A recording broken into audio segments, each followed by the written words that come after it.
1978 नेपाल के लिए एक महत्वपूर्ण मोड़ था। यह वर्ष काठमांडू शहर और नेपाल की राजनीति, समाज और संस्कृति में कई परिवर्तन लाने वाला वर्ष था। काठमांडू, जो नेपाल की राजधानी और सांस्कृतिक हृदय स्थली है, उस समय एक ऐतिहासिक बदलाव के दौर से गुजर रहा था। काठमांडू, जो सदियों से नेपाल की सांस्कृतिक धरोहर का केंद्र रहा है, 1978 में भी धार्मिक और सांस्कृतिक दृष्टि से महत्वपूर्ण था। काठमांडू घाटी के प्रमुख मंदिरों जैसे पशुपतिनाथ, स्वयंभूनाथ, मंकी टेम्पल और बौद्धनाथ धार्मिक यात्रा और तीर्थ यात्रा के लिए आकर्षण का केंद्र बने हुए थे। इस समय नेपाल में हिंदू धर्म की प्रमुखता थी, लेकिन बौद्ध धर्म और विभिन्न जातीय समुदायों का भी समाज में महत्वपूर्ण स्थान था। काठमांडू के बाजारों में विभिन्न जातियों के लोग रहते थे, जिनकी अपनी अपनी सांस्कृतिक पहचान और परंपराएं थीं।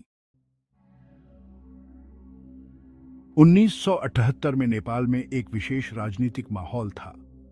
उस समय नेपाल में पंचायती शासन था, जिसे किंग महेंद्र ने 1960 में शुरू किया था।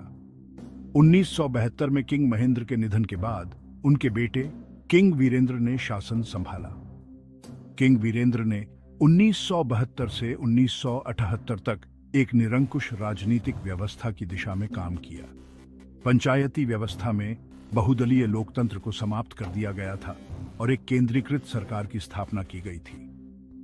इस समय के दौरान नेपाल में राजनीतिक विरोध और आंतरिक असंतोष था, लेकिन काठमांडू में शासन की तरफ से कड़ा नियंत्रण बनाए रखा गया था।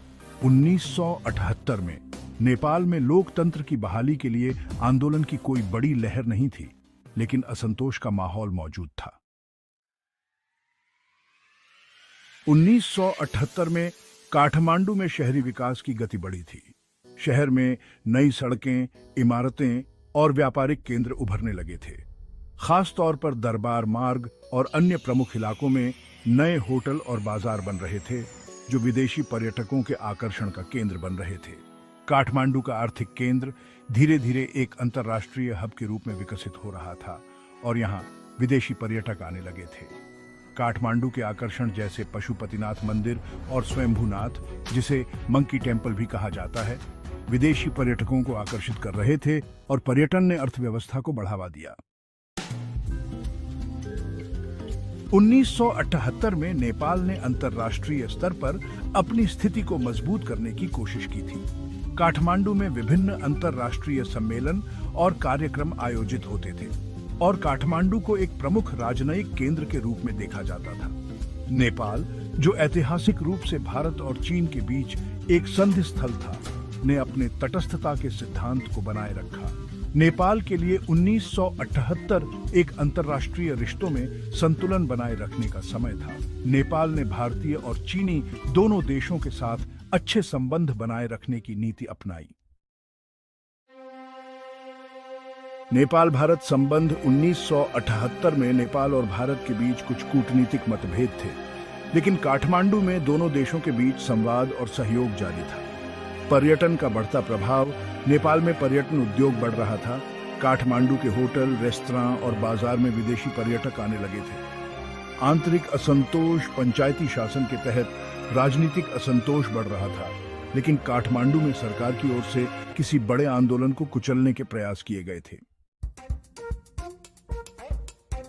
काठमांडू 1978 में एक बदलाव के दौर से गुजर रहा था, जहां एक ओर शहरी विकास, सांस्कृतिक समृद्धि और पर्यटन ने इस शहर को अंतर्राष्ट्रीय स्तर पर पहचान दिलाई, वहीं दूसरी ओर राजनीतिक असंतोष और संघर्ष ने नेपाल की राजनीतिक स्थिति को चुनौती दी। काठमांडू के इस समय के इतिहास में राजा की शक्ति, संस्कृति और शहरी विकास का मिश्रण देखने को मिलता है। 1978 का काठमांडू नेपाल के राजनीतिक और सामाजिक इतिहास में एक महत्वपूर्ण क्षण था, जो आगे चलकर परिवर्तन के दौर की ओर अग्रसर हुआ।